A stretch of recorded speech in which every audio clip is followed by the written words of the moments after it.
She was in way over her head. She had no idea what she was getting herself into. She was way, way, way too nice to be in a business like that. But, again, like Bill Goldberg hasn't worked for either person. So I just don't know how he has all this knowledge to make the comparison when he didn't work for either one of them. Let's talk about Bill Goldberg. He has been referring to Tony Khan. He's been referring to Tony Khan as a male Dixie Carter. He says he reminds me of Dixie Carter, but a male version. I don't know if that's a good thing or a bad thing. EC3, you worked with Dixie Carter quite closely. Tell me, how is Dixie, and would you compare the two as the same?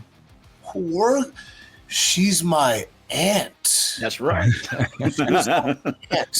Not only did I work with her, but I grew up kin of her. I mean, I have no experience working with Tony Khan, and I do have a vast amount of experience with Dixie. And what I do know about Dixie is she's one of the most caring people I know. She's one of the sweetest people I know. She's one of the kindest people I know. And she's just a bundle of joy and energy. So as far as from a working perspective, I can't compare the two, but I guess I can kind of see what Bill's saying is that maybe a inherited billionaire bought a wrestling company and managed it in one way or another.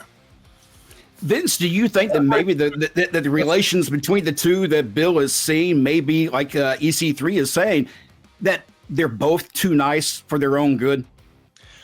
Well, first of all, like, I just find it really odd because the reality of the situation is Bill Goldberg didn't work for either person. Okay, like EC3 and I worked for Dixie for a very long time, so we know Dixie. Yep. So we now I can't tell you what it's like to work for Tony Khan. I've never worked for Tony, but we've worked with Dixie, and I'm like EC3. Listen, man, when it comes to Dixie, I'm gonna defend Dixie to the moon. She was in way over her head. She had no idea what she was getting herself into. She was way, way, way too nice to be in a business like that. But, again, like Bill Goldberg hasn't worked for either person. So I just don't know how he has all this knowledge to make the comparison when he didn't work for either one of them. That's actually a really good point. I didn't even think about that until you mentioned that. But he hadn't worked for either one, so why he would make the comment, I don't know. Other than I do think that they both tend to be very nice. And you hear people say all the time, oh, they're really nice, and they'll do whatever you want. In the wrestling business, that's not always a good thing. And I think it kind of came back to bite him in the butt. Dixie Carter, while we're talking about her, any great stories about Dixie Carter working with her that you can share? Yeah. Here's one off the cuff. We were doing this promo for, I think I had a big match with Kurt Angle. Didn't happen because he ended up getting hurt, and then we had the match later. But had this big match with Kurt Angle coming up, and Vince will attest to these things. There's called money promos, where like you really want to sell the match. You really talking about like making sure people get eyes on this match. And we're backstage talking about the promo, and Dixie didn't like the flowers on the table, so we had to change the flowers, and then those flowers weren't good, and then there's like a long lull waiting for different flowers, and like time is ticking as we're about to go live, and yada, yada, yada. Eventually the flowers arrive, and like, well, we can only do this promo in 45 seconds. Dixie, just talk about your part. So my entire money promo against Kurt Angle was negated because of the flowers. So. But the flowers looked fantastic.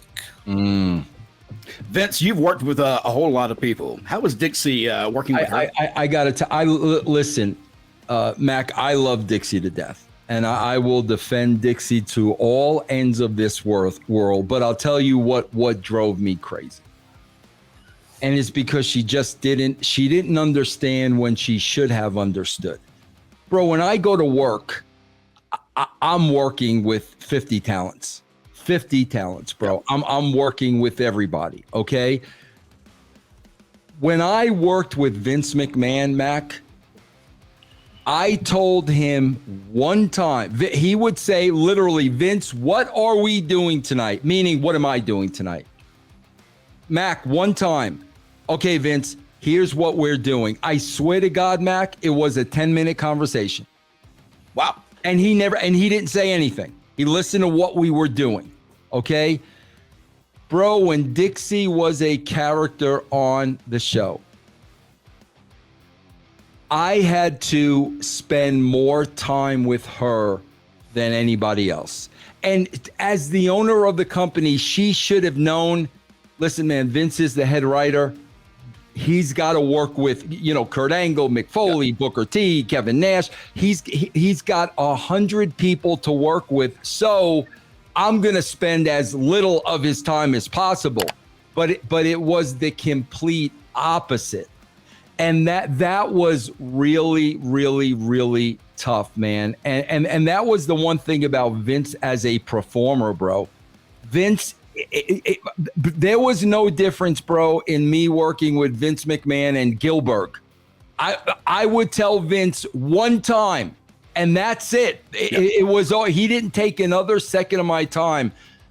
Dixie, it was very, very difficult in that matter. If you had an opportunity to go back and work with somebody that you worked with in the past, who would it be? Vince. Straight up Vince. Yes. Yep. Check out BrainBuster, the daily quiz that tests your WWE knowledge with winning streaks, stats, and more. It's time to see if you're up for the challenge.